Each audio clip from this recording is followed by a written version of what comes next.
freedom of expression bolsters democracy. It's the foundation of all of our other rights. It's not a threat to our rights. It's not a threat to democracy. It's the foundation of it. Without the right to freedom of expression, our other rights lose all their meaning. So I think what we need to do is advocate as a society for a cultural shift towards valuing that right. We need to move away from a culture of cancel culture where someone says something unpopular on Twitter, and so you do everything you can to get them fired, including weaponizing professional regulators.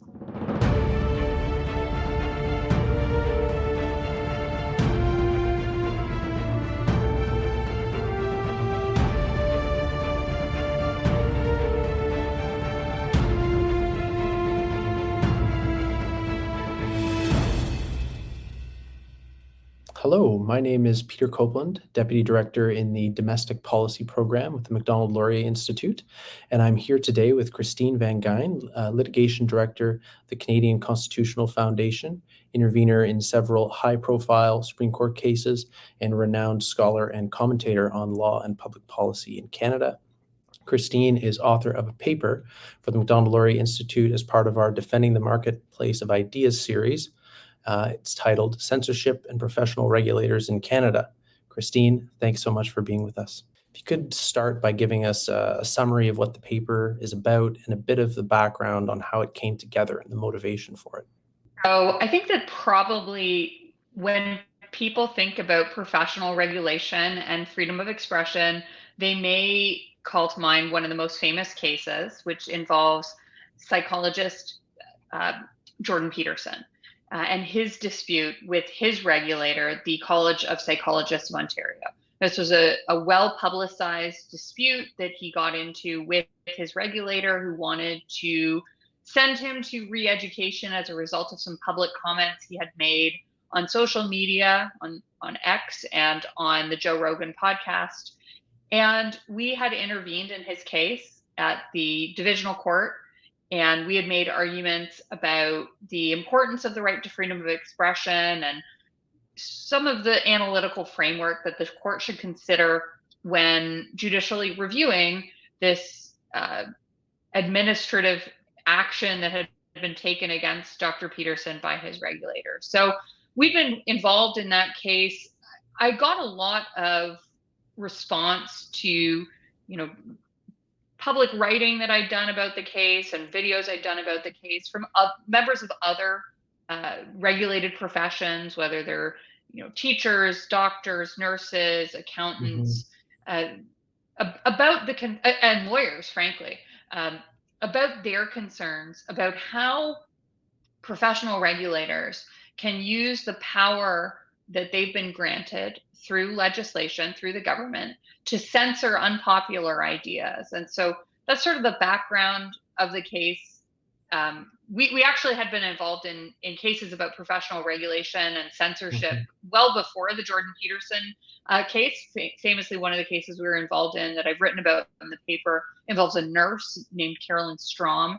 So it's an issue that we've been tracking for a long time. And I think when people think about censorship, they have an image that it is done directly by the government. It's a government bureaucrat sitting in a movie theater in a dark room, screening films. The way that used to be a job in Canada. The way that used to happen, and or they might think of the Soviet Union, the way party men used to go around arresting people for their comments that might have been critical of political leadership. That's what we think of censorship. But the way a lot of censorship is happening now is through professional regulators who are empowered by the government through legislation, and they impose systems of discipline on their members. And there has been, we've noticed, a trend of an expanding scope of jurisdiction over which these professional regulators are claiming that they have jurisdiction to discipline, including conduct and speech wholly unrelated to the profession. And there needs to be some clear analytical frameworks for when that type of discipline is permissible. And I think in a number of these cases, we've seen there has been overreach by the regulators, and then that discipline is reviewed on a very deferential standard by courts. And what we see as a result is that these professions, which are supposed to be truth-seeking professions, that are supposed to be able to debate ideas in a constructive way and pursue the truth, or their ability to do that is undermined by the chill of censorship through the fear of discipline by the regulators. Yeah. Yeah. Well, we'll get into all of that in our discussion, but maybe you could help set the stage a little more about why the topic is relevant for Canadians, because some people might tend to see this as, well, it's an issue on the margins, it's professions, and the penalties in question sometimes are quite trivial, sometimes they're quite severe. But then on the other hand, beyond the reputational damage that might result from someone, having one of these penalties laid against them, what sort of signals and messages do you think this is sending to professionals and then to the broader public about what they can and can't say? So many Canadians are members of regulated professions, which means in a very real sense, they need the government's permission to do their job, to pursue their livelihood. And that permission is granted through these professional regulators who are empowered by legislation. So many Canadians are actually impacted by this, whether they're teachers, lawyers, accountants, doctors, nurses. So there's actually many people who are affected by this. Mm-hmm. Second, Canadians are affected by this because they use the services of regulated professions. So if you use the services of a person in a regulated profession, like a doctor, you want to know that your doctor is able to fully debate and discuss all kinds of ideas related to medicine. You don't want the pursuit of truth and best practices in medicine to be silenced or chilled because your physician, your doctor, is afraid to speak about or learn about something that might be outside of the mainstream narrative. We don't want ideological conformity within professions because it silences and chills the pursuit of truth. And in a very real sense, this impacts Canadians who use these services because, you want your professionals who you rely on for advice and services to be able to express themselves openly.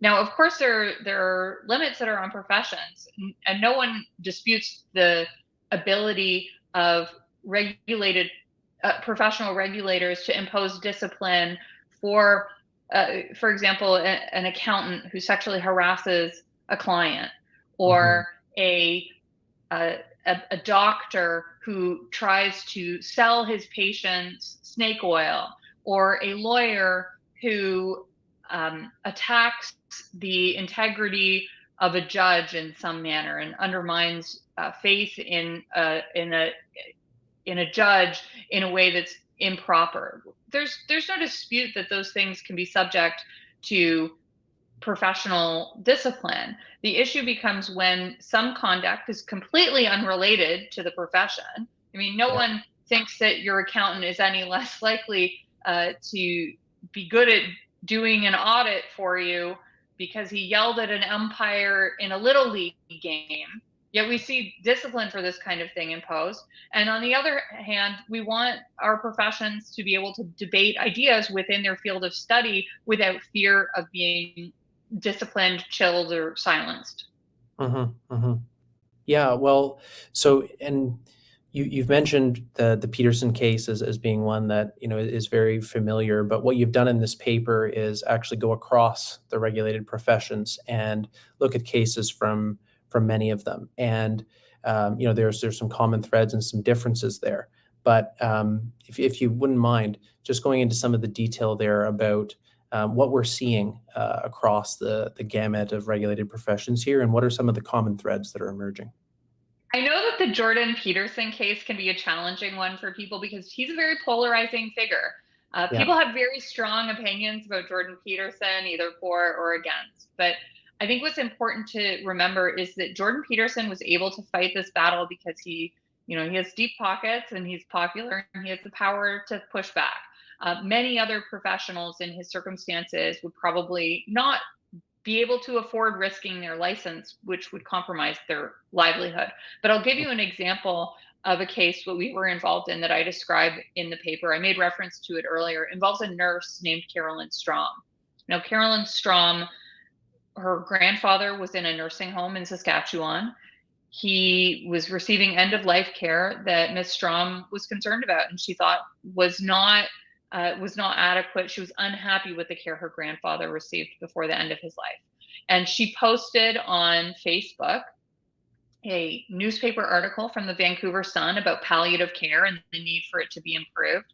And she wrote a few posts saying things, honestly, really innocuous things. You'd be shocked. I have some of the posts transcribed in my paper, but the gist of it is she's saying, some of the care that my grandpa received was very good, and I want to thank those people who gave good care. For those of you who made the end of his life less than desirable, please do better next time. And if you have someone that you love in this facility, and she had named the facility, please make sure that you watch to make sure that they're getting good care, because that's the only way things in Canada and our system will improve. And she was disciplined for that. Like, that is completely crazy. These are innocuous comments. That's actually exactly the type of comment that you would expect a nurse to make, because they need to be able to advocate for our healthcare system. So what happened was some nurses who worked at that facility were upset by these posts.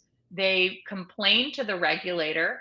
The regulator imposed discipline. I think it was a $1,000 fine, over $20,000 in costs, and they required Ms. Strom to write 2 self-reflective essays where she kind of self-flagellated and said how bad it was for her to ask for her grandfather, who she loved, to have good care at the end of his life. And we supported her in her case, and she had to take that all the way to the Court of Appeal in order to preserve her nursing license and in order to avoid this discipline. So that is the type of thing that is of great concern to a lot of people in regulated professions. Now, one thing that I will say about Ms. Strom's case is that that distinguishes it in a really significant way from Peterson's case is that Strom's case is what's called a statutory appeal. So she had a standard of review of correctness. Now, I don't want to get too far into the weeds for your viewers who are not lawyers, but basically when a court reviews a decision about discipline by one of these regulators, they review it either to ask, was the decision reasonable or was it correct? And these words have very specific meanings in law. A reasonable decision needs to follow a logical chain of reasoning, and it needs to have a balance between, in this case, the statutory goal of the regulator and the charter right that was at stake. In Ms. Strom's case, it would have been freedom of expression. Whereas a correct decision, a decision that's reviewed by the courts for correctness, there can be only one outcome on the facts and the law. Whereas a reasonable standard, there can be sort of a spectrum of different outcomes that could all be reasonable. So the important thing to know is that the reasonableness standard is more deferential to the regulatory decision maker, whereas a correct standard ensures what I would say is more stringent protections for your constitutional rights. So Ms. Strom's case was decided for correctness, and the discipline was overturned, whereas Jordan Peterson's case was decided on a reasonableness standard, a more deferential standard. And as we all know, Dr. Peterson is on his way to re-education camp. Yeah, and we will get into this in greater detail later on about these different standards here. But what strikes me even about Strom's case is, what's going on here is the very idea of criticizing outside of the norm or even just the status quo within a field may be taken by regulatory bodies that have too much leeway here to regulate their members as misconduct, right? And whereas, in fact, as you've stated, the the debate about what's right within the field is something that needs to be fostered, not suppressed. If the question is what would bring nursing into disrepute, does it bring nursing into disrepute to healthcare system and say it needs to be better? Or does it bring nursing into disrepute to punish nurses who speak out about things that they see that are not satisfactory? Which one do you think is more damaging? Well, I think the Yeah. regulator definitely got it wrong here. It was overturned. The professional bargain does not require the professionals fall silent in all aspects of their life, and that's what the Court of Appeal found in the Strom case. But think about how many professionals don't have the resources or support to bring their case to the level of the Court of Appeal. Many and most do not, and as a result, there's a chilling effect because people just don't want to have to risk their license or risk having these huge financial penalties because they posted something. Oh yeah, and even the reputation and the psychological effects of going through this, it's quite chilling to say the least. But I want to own in a bit on professional conduct here and misconduct, because this term is also quite crucial in the discussion. On the one hand, you see kind of the increasing ideological possession of ever more elements of society by a certain kind of ideology. We call it social justice, and coupled with this, evolved precedents of the courts being more often deferential, as you've just pointed out, to the decisions of the professional regulatory bodies. I feel like, in reading your paper, these are the confluence of these two factors are leading to the outcomes that we're seeing, and you address both in your solutions. It's not necessarily that the decisions are necessarily off on the part of the courts, but they're not even getting to the courts in some cases, or when they do, they're just applying this. They're being deferential, right? Where you think actually, well, they should apply this more stringent standard and be attentive to the constitutional issues and charter rights at play here. So do I have that right? Kind of the characterization of what's contributing to this issue and how we may address both aspects of it. The regulators have a broad scope to determine what constitutes professional misconduct, and some of these things have to do with professionalism and bringing the profession into disrepute. But I think what I do in the paper is I suggest a framework for how the courts should think about this. And I think the first thing to remember is that when you enter a regulated profession, you retain the right to freedom of expression. And the right to freedom of expression is an important right in regulated professions, which, as I've said, are truth-seeking endeavors. And you need constructive debate about ideas in these professions. And often we find that it is minority viewpoints that turn out to, in the end, after these clashes of ideas, to be the correct position, the more accurate or truthful position. So you need the right to freedom of expression within professions. The second thing I say when it relates to professional discipline, there needs to be a nexus or a connection between the speech that attracts discipline and the profession.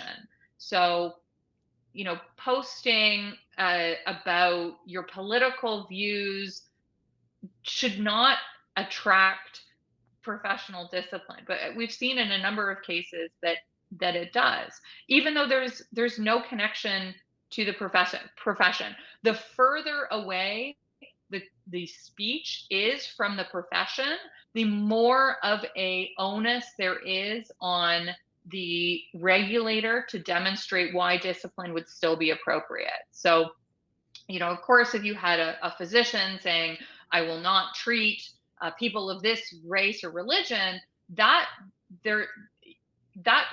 or even not saying I won't treat them, but saying, extremely awful things about a particular race or religion, that potentially could attract discipline. But you need to demonstrate a more heightened level the further it is away from the actual profession. So I have a couple of examples of that in the paper of regulators imposing discipline even though there is not a real connection. One of my favorite examples is some angry emails with a lot of four-letter words that some physicians sent to the head of the Ontario Medical Association during bargaining with the government about financial interests of doctors. They were upset about fee schedules.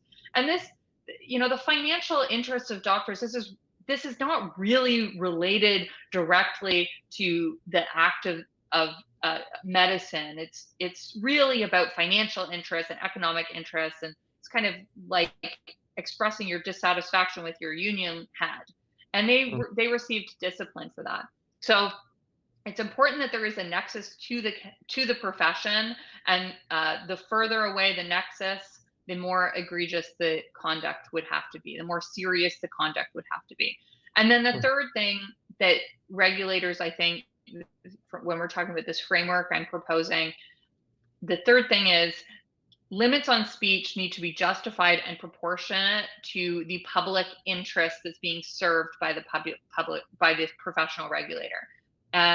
So the regulator needs to balance the charter right to freedom of expression with the statutory objective of the professional regulator to regulate in the public interest. And when we say public interest, it has a specific meaning. It means the public interest as it relates to the profession. So when I was giving that example of those doctors sending angry emails to their bargaining head, I mean, that's not real. Like, politeness is not, I suppose it's in the public interest to be polite, but it's not in the public interest as it relates to the statutory mandate of that profession. But what we're seeing is that professional regulators are stretching their mandates. They're regulating conduct with no nexus to the profession. They are stretching what they consider to be the public interest they're entitled to regulate in the interest of. So everything is related to the profession suddenly. Everything suddenly is in the public interest. And as a result, we see discipline imposed, and then that discipline is reviewed by the courts on this highly deferential standard of reasonableness. Yeah, so it really is a confluence of factors that are contributing to this. And I want to pick up later, as mentioned earlier, on your proposed solutions. But two cases stood out to me, or one in connection to the Peterson case stood out to me, and I wanted to pick your brain on why you think they had different outcomes. So this Whatcott case that you could describe for us, it, I think, arguably involved some speech on politically sensitive topics and taking a position contrary to those most prominent among, the intellectual elite, but had a different outcome. So what does the Whatcott case say about the important factors that go into these decisions from a policy perspective? It seems to me in this case, because what happened was, it made its way to the judges, right? The judges hearing the case, they were kind of crucial in the outcome. But in others that made it this far, the courts were much more deferential to the decision of the regulators, and maybe that's because of the different tests that apply. So maybe you could clarify that for me. Whatcott was actually decided on the standard of correctness, so that contributes, I think, to the different outcome between Peterson and Whatcott. But in the paper, what I do is I compare Whatcott to another case about political speech. So let me explain to you what the Whatcott decision is. Yeah. So your listeners might actually be familiar with William Whatcott because he has a different case that's very famous. His case is the leading case on hate speech in Canada. And he, I kind of hate to say anything at all in defense of William Whatcott, who's a notorious homophobe and engages in speech that I do not agree with and I find objectionable. But he has a separate case about his nursing license where he actually won this case. This is a different case. So what a lot of people don't know is that William Whatcott was a licensed nurse, and he also engaged in a pro-life picketing, regular pro-life picketing of, I think it was the Planned Parenthood in Regina. And he regularly went and he held up, the pictures that you will see of the aborted fetuses, and he had he said things about Planned Parenthood that are not accurate, but they are his view of Planned Parenthood. And I think that he also has certain religious views about abortion as well. So he would picket Planned Parenthood as part of these protests, and Planned Parenthood complained to the nursing regulator because William Whatcott was a nurse. Now, it's important to know, if anyone else was involved in those pickets and they were not a licensed nurse, there's nothing that anyone could have done to take their livelihood from them. If you were a bank teller and you were picketing at Planned Parenthood, no one could try to take your ability to be a bank teller away from you. But because he was a nurse, the nursing regulator attempted to impose discipline. And he had to take his case to the Court of Appeal, which found that this was political expression, and that when he was picketing, he was not holding himself out as a nurse. No one identified him as a nurse when he was picketing. And the Court of Appeal also said that there was no connection between his pickets and the practice of nursing, other than abortions or medical procedures, or some members of Planned Parenthood or medical officers. And the court said that that is not enough of a nexus. That's not enough of a connection. It's tangential at best. And the regulator has no authority to police a professional's expressive activity on topics that have no connection to the profession, whether they are expressing those opinions privately or whether they're engaged in political organizing or involved in a protest. Even if the language they use is offensive or repugnant or any of that. So the discipline that had been imposed on Mr. Whatcott, which was a very large fine, I forget the number now, but I think it was over $10,000. And if he was not going to pay the fine, his license was going to be suspended. So he won that case. The fine was overturned, and I think that that's the right result, because you're not required to have a certain political view about abortion in order to be a nurse, and you're not required to fall silent about your views on abortion because you are a nurse. Now, if you compare that to another case that was also about purely political speech, this is a case called MRM and NAA. This case, it actually involved a physician. I can tell you her name because it's been publicly reported, even though the case actually goes by initials. The doctor, her name was Najma Ahmed, and she was a political activist and physician, and her cause of political action was calling for gun bans, calling for gun control. And she viewed gun control as a public health issue. And as a result of her public advocacy, there were, I think, 70 complaints filed against her, saying that she was violating the rules of professional conduct, that her advocacy was immoral and unprofessional. And instead of having to go all the way to the Court of Appeal, Dr. Ahmed's case was immediately investigated and dismissed by the college committee. It did not get to discipline. It didn't get anywhere. There's nothing happened with her case. She did not need to go through all of the legal hoops that Mr. Whatcott did. And look, that's the correct outcome for Dr. Ahmed as well. This is pure political speech about a topic of public importance that's highly socially and politically contentious. Both of them are. And professionals are entitled to hold views on both of these topics. And I frankly, when I read these cases, I cannot help but think it's because of the nature of the type of political expression they were engaging in. Dr. Ahmed's expression on gun control is a lot more of a mainstream political view, supported by a lot of the elites who make up these regulatory bodies. Whereas Mr. Whatcott's views are a lot more unpopular among the people who are likely to be employed at professional regulators. So I think that is a big part of the explanation for the outcomes. Mhm. Even though in the end, both neither the physician or the nurse resulted in neither of their activism resulted in discipline at the end of the day. Mr. Whatcott had to go through a lot more in order to reach Mhm. that result. Yeah, yeah, and just these examples, they really help illustrate, part of what's going on here is that professional competence more and more, and we see this in other fields and areas of life as well.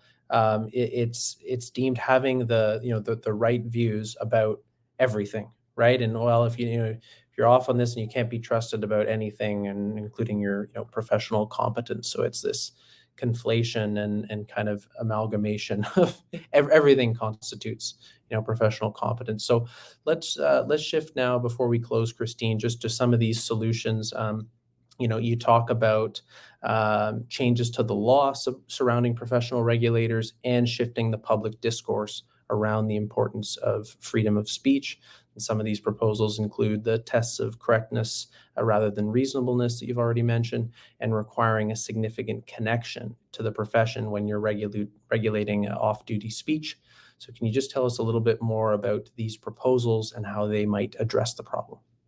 As we've been talking about, the standard of review can be a problem. The reasonableness standard of review has a lot of these cases. The regulator has a expansive view of its mandate that brings any speech, even unrelated to the profession, within their jurisdiction. That decision is then given deference by the reasonableness standard. The definition of the public interest is given an expansive definition by the regulator that gets deference. But reasonableness does not have to be the standard. Parliament could legislate, or provincial legislatures could legislate what the standard of review is. It does not have to be reasonableness.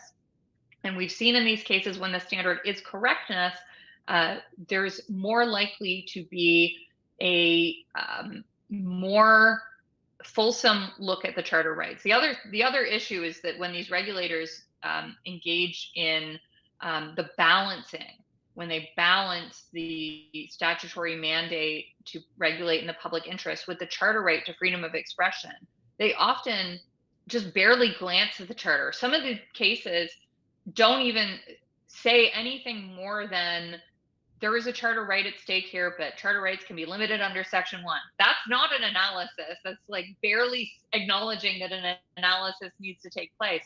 Yet that is then given deference on judicial review, and the courts say, oh well, they did do some balancing. They said there's a charter, and they said the charter right can be limited, so I guess that's good enough. Well, if we really want to ensure that the charter right to freedom of expression is protected and that professionals' speech is not unduly chilled, that they can have a private life outside of their professional lives, I think we could legislate a standard of review of correctness. The other thing that I have recommended is to codify that there must be a connection between the speech. When these are speech cases, there must be a connection between the speech and the profession, that there needs to be a connection. That's actually required by the case law, but as we have seen, the regulators have done a inconsistent job in doing that. And then the third thing, and I think this is the hardest one to achieve, but it's frankly the most important, is we need a cultural shift that places an emphasis on the value of freedom of expression, that understands that professionals have the right to freedom of expression, that we all have a right to freedom of expression, and that freedom of expression bolsters democracy. It's the foundation of all of our other rights. It's not a threat to our rights. It's not a threat to democracy. It's the foundation of it. Without the right to freedom of expression, our other rights lose all their meaning. So I think what we need to do is advocate as a society for a cultural shift towards valuing that right, We need to move away from a culture of cancel culture where someone says something unpopular on Twitter, and so you do everything you can to get them fired, including weaponizing professional regulators. So those are some of my suggestions for how to improve the situation. And I would love if legislatures take them up. Yeah, well, thanks so much. I share that perspective, Christine, and we hope they will be taking the time to read your paper and listen to this podcast. The New Censorship, Regulatory Creep, Professional Regulators, and Growing Limits on Freedom of Expression, the Macdonald-Laurier Institute. Thank you so much, Christine, for joining us. Take care.